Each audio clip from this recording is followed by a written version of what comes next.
Hey everyone, this is Mr. Airsoft.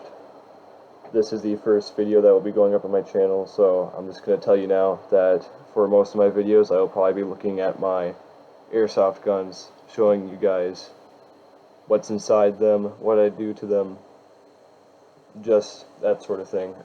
I don't know if there will ever be gameplay videos on this channel. We'll see in the future if I even want to keep doing this, but this is the first video, so sorry if it's a bit choppy. I'm sort of new to this. But today, in this video, we'll be looking at my first real good AEG, my JG M16A4. And we'll be looking inside of it, some of the stuff on the outside. Here it is right here. Some of the stuff I did to it, I put on this. It's got the full stock, so I put on the mag holder for the stock. Got the UTG foregrip right here. And I just got the standard rail covers that come with it. This little Velcro thing is to hold them on because they're really loose. As you can see, I tried to hot glue them before, right here. I do have a flash hider for it. That's in the box. I don't want to grab it right now because there's a lot of stuff in here. So it's been through a lot. The silver starting to show here on the. You probably can't see that on the selector switch. I like to keep the classic iron sights, the carry handle. I just like how they look. But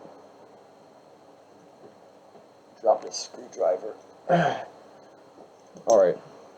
So yeah, that's all you really need to see out here. We can start taking down the gun. Need to take this out here. I'm not going to be showing you guys how to do this, not going to be narrating the step-by-step of me taking this apart, because there are a lot of videos on YouTube already that deal with this. Oh, I did this wrong.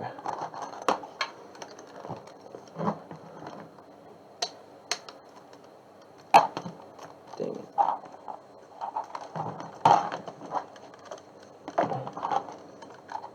I knew I'd be choppy like this. Oh boy, wouldn't you? Now recording, usually pretty good at this. Alright. Take this pin out here first. There we go. Set that aside for now. Then take this pin out here. There we go.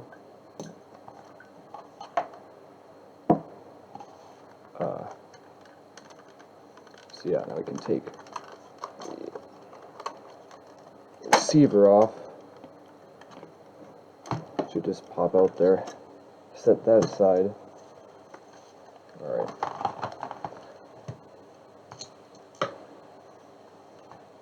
And if this gets too long, I'll probably just end up editing it out of the video.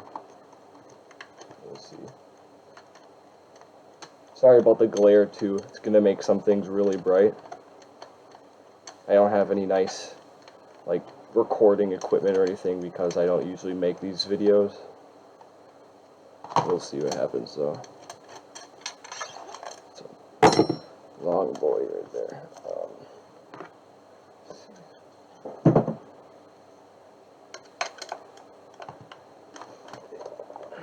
One thing I will say, at least for my JG, you need quite an assortment of screws for taking it down.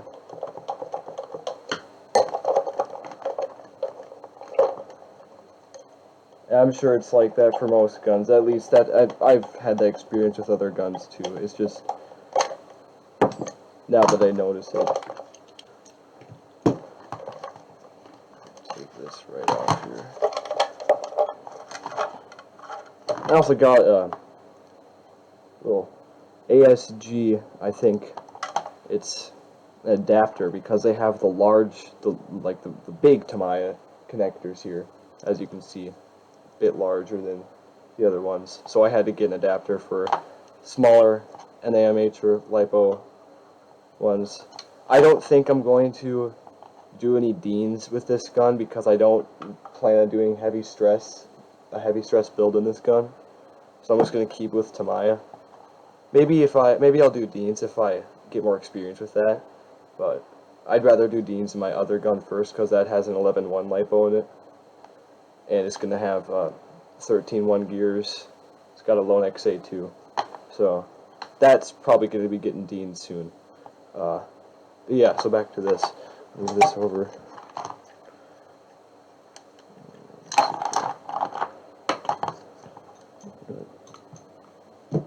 Don't have my Allen keys.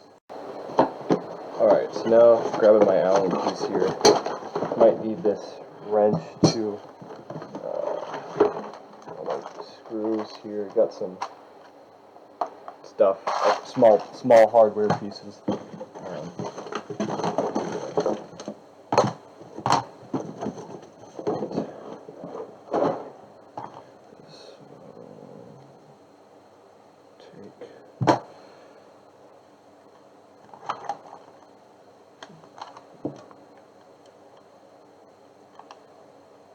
This might be the wrong size. Yeah.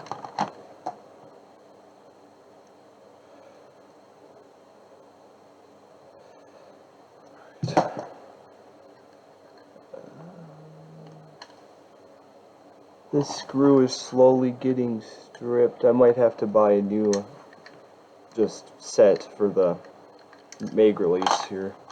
But yeah, so that's off.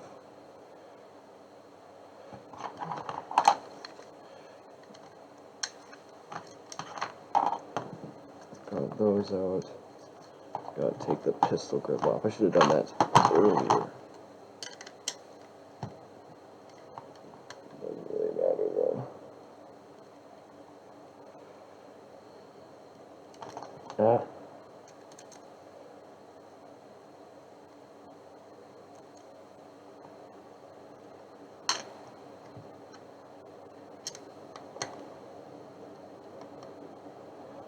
The motor here is just a stock motor that came with the gun. I sort of like it actually. It works good with this gun. It's a JG high torque motor, long type of course. Gotta take these wires off.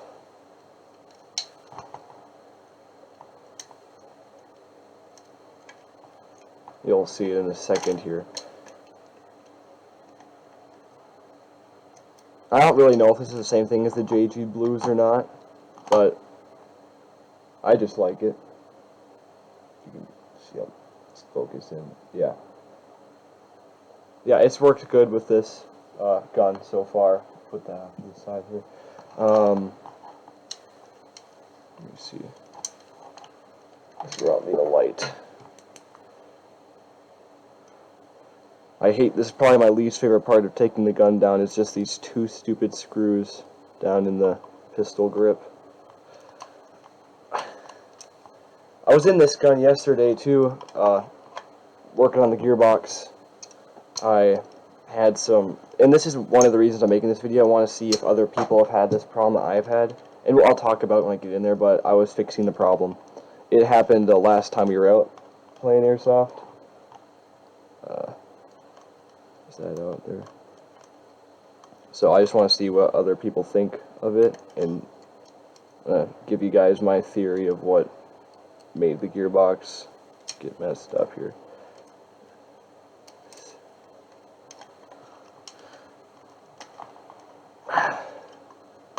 Need the wrench again.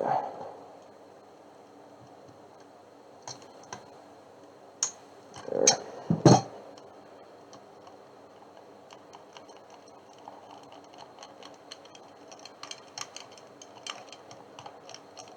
There we go. So I'm going to try and keep the screws in this time when I take this off. There we go. There we go. That actually might be a lot easier for later. Alright. Only got a few things left to do here. To take this pin out. Sorry this is taking me so long. Probably just end up skipping through this part anyways.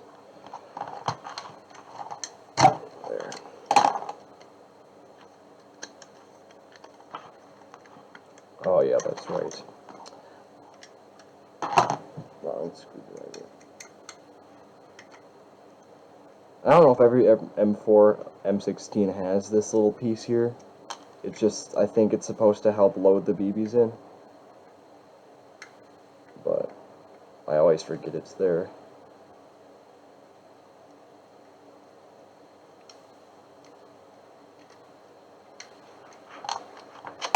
And I already greased this gun yesterday, so I'm not going to be doing that again.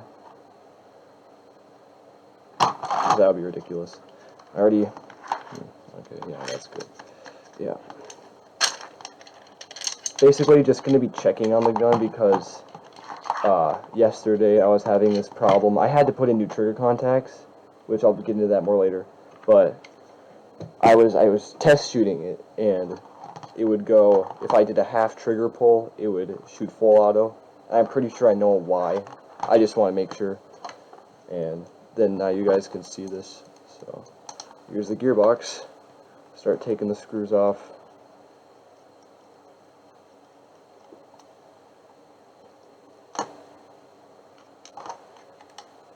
That's why it's nice to have one of these things. And this is not like the nice ones that I've seen other techs have. This is just a cheap one that they want to, I didn't want to spend a lot of money on a nice one, so it keeps your screws and everything in one place, especially the inner components of the gearbox. Yeah.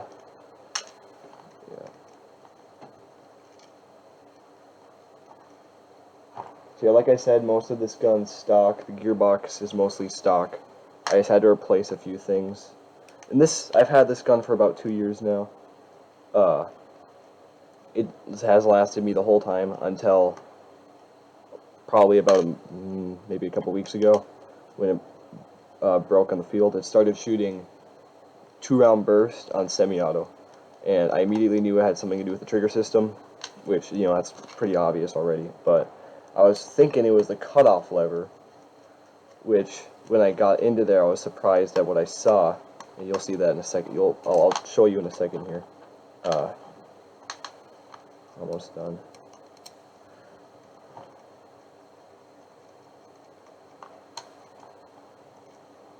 This is, like I said, I don't know if I've said this before, but this is like my backup gun. I call it the old reliable because it's always been there when my main guns had problems. So I don't really want to do anything crazy to this, like I've said before. Just keep it the normal backup gun. So, let me see here. Get this in there. This is the fun part.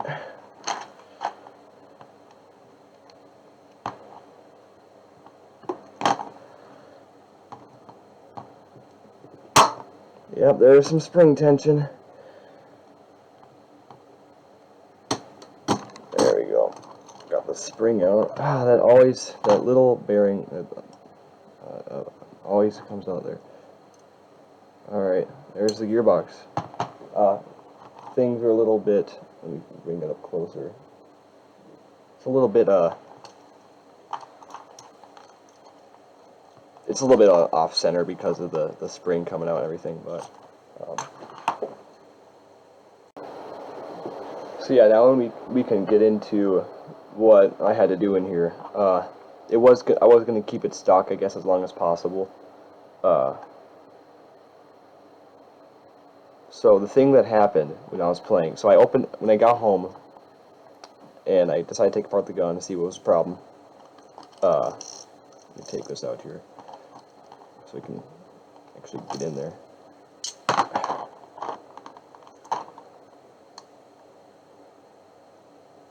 The thing that happened when I opened the gearbox, first thing I noticed was that the shuttle spring right here was broken. I think I have it actually. Let me see.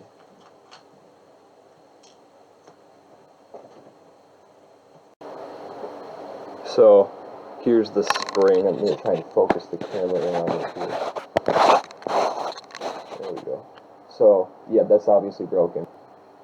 There's this loop here, and then this loop is snapped off. So back to the gearbox. So what I'm thinking, so then that's the first thing I noticed. Second, I looked at the trigger contacts, and let me see if I have them here. Yep, so the old shuttle here, this was, as I gotta focus this in again. As you can see, it's not supposed to be shaped like that. It's supposed to be fluid, not, dented up like that. So, and it's also been really burnt out. It's got a lot of residue on it, but yeah, so that's the second thing I noticed. That was all broken up. So what I figured was that spring broke, so when I pulled the trigger, it caused this to move forward. So this is the wrong cutoff lever. Actually, I don't know where the old one is. But yeah, so just say my finger's a cutoff lever. So spring broke, this is stuck forward, it can't get pulled back, so the cutoff lever hits it, but this doesn't move backwards as it regularly would. It would push it up regularly and pull it back, but since the spring's broken, it hits it, it just goes up, and this stays there. So then it comes back down. That's how I was wearing that off. So I don't know how it got pulled back on the second shot, after the second shot. Maybe it has to do with maybe the cutoff lever was able to get more leverage or something. I don't know. I just know that those two caused each other. But somehow that whole thing was also causing my gearbox to have overspin. So, I gotta refocus this again. I had to get a new piston, and I can actually find the old one here.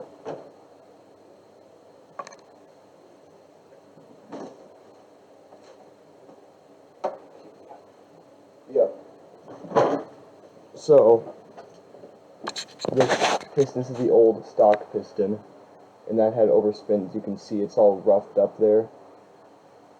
So, the sector gear, this is moving up. It's going like this, gets pulled back, sector gear, completes it, goes back around, and when this is coming down, the sector gear comes back around and just drags across it and rips up the piston. So that's what happened here. And yeah, so I had to get a new piston. This is, let me see this. I just want to look at this piston for a second. Yeah, so this is I wanted to go for something cheap because I wasn't looking for, for one, the SHS pistons were sold out on e-bike, and I didn't want to go over to another place like Airsoft GI. I don't have a account there or anything. I didn't want to create one just for one thing. So I just got this Matrix / King Arms one. It's alright. It's been working fine so far. It's polycarbonate. It's got steel teeth. I had to, when I was correcting AOE with this one, I had to shave off half of that, so half stroke to that tooth. I think that's what you would call it. I don't know. And this is just a stock piston head. I wanted to, be a minimalist with what I was fixing here. It didn't need to be fixed, so I didn't want to replace it. But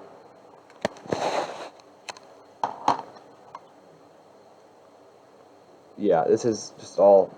Oh yeah, for the AOE here, when I corrected it, actually, take this out. This is a rubber. I don't even know, like some sort of spacer that I think you'd find like a hose or a sink or some sort of plumbing thing. And the reason I use that instead of shimming this is because I actually learned this from one of the Bastards videos. I'll link it in the description.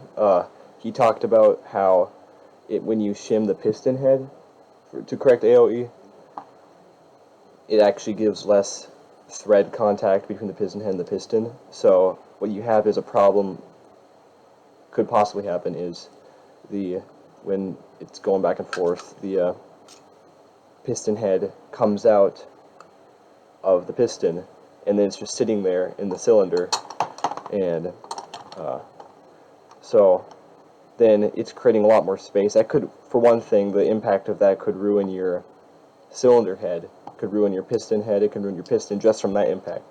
And then it could also, and the big problem with that is then your piston's just sitting in there, and the sector gear comes back around and rips the teeth apart, and you could have shards of teeth laying in there, ruin other gears.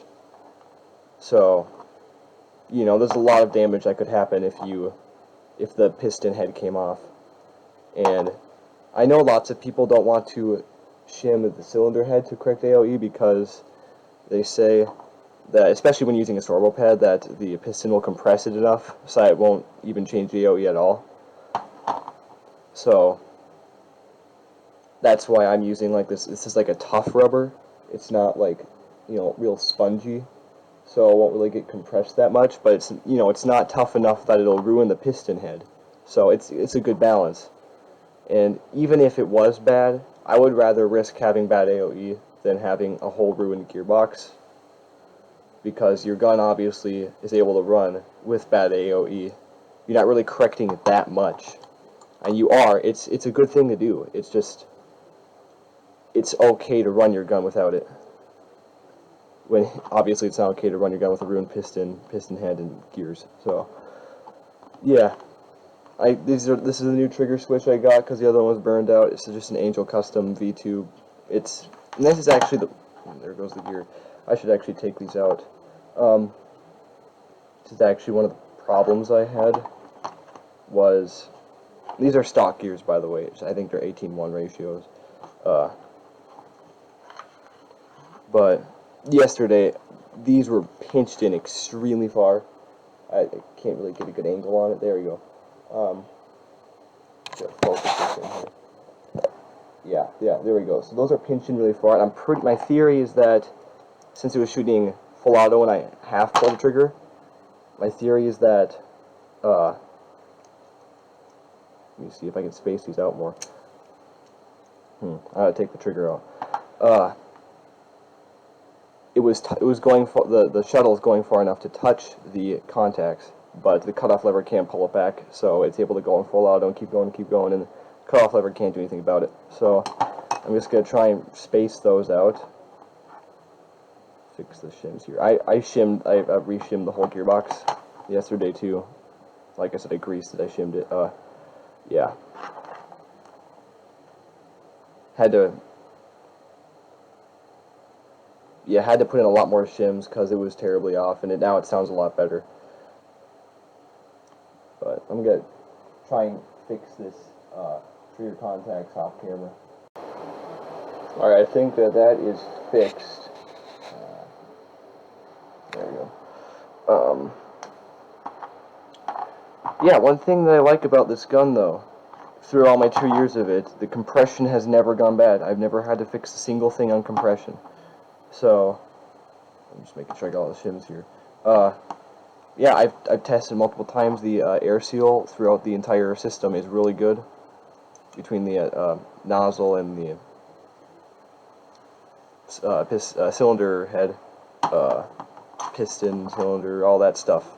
Air seal's great, so don't need to. I didn't have to fix anything about that, so I was happy about that. But yeah, when I did open up this gearbox, it was in very rough shape. I'd only been in it one time before, and that was when I knew nothing about teching. All I wanted to do was change the spring out because the FPS was a little too high for my field.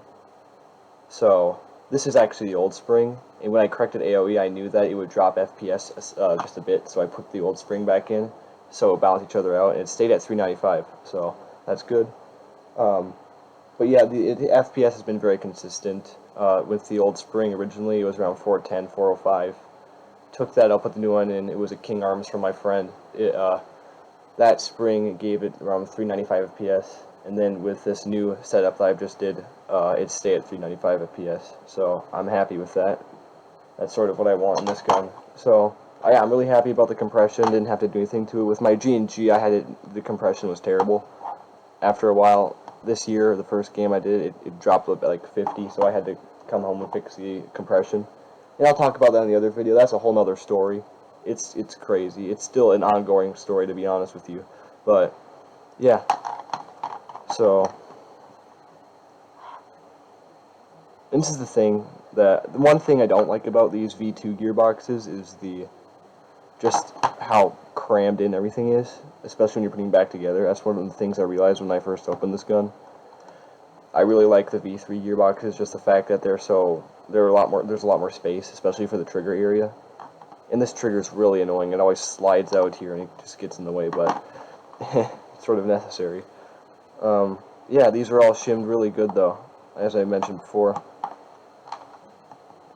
I've learned so much for teching for Airsoft in just this past year. When we first went to the first game, I knew nothing at all about teching, and then I came home. I wanted to fix my 550, my G&G 550, a SIG 550, and that's where it all changed. I started learning so much about teching, and it's been a long journey in this just a few months since then. I can't remember when it was, just earlier in the year, like May or June or something, but it might have been April actually. Anyways, I'm not gonna show myself putting this back together. I will say though, this is the grease that I use. It's just Angel Custom stuff from e-bike. I didn't really know much about grease at the time I got it.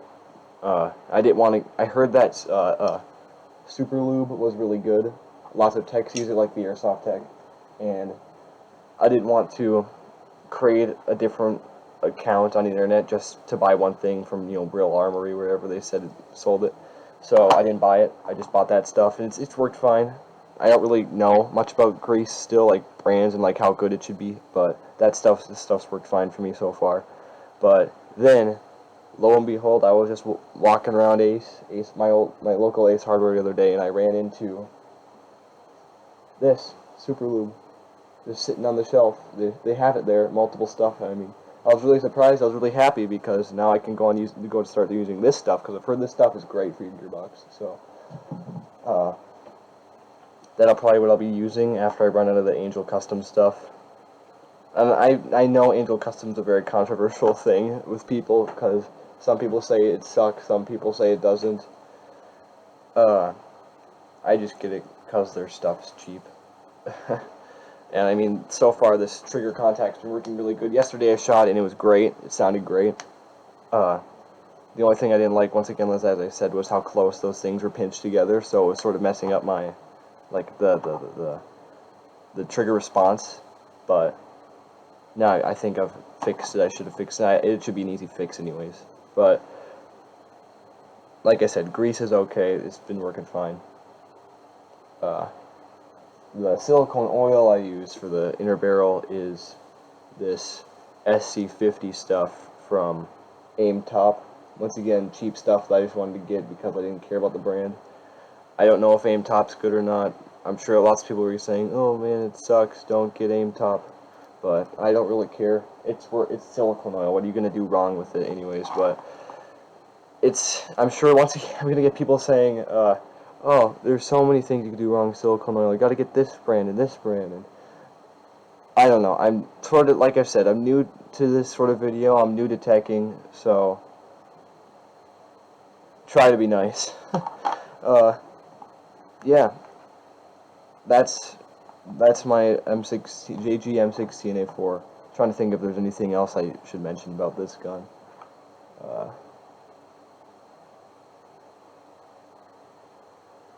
Yeah, I think that's it.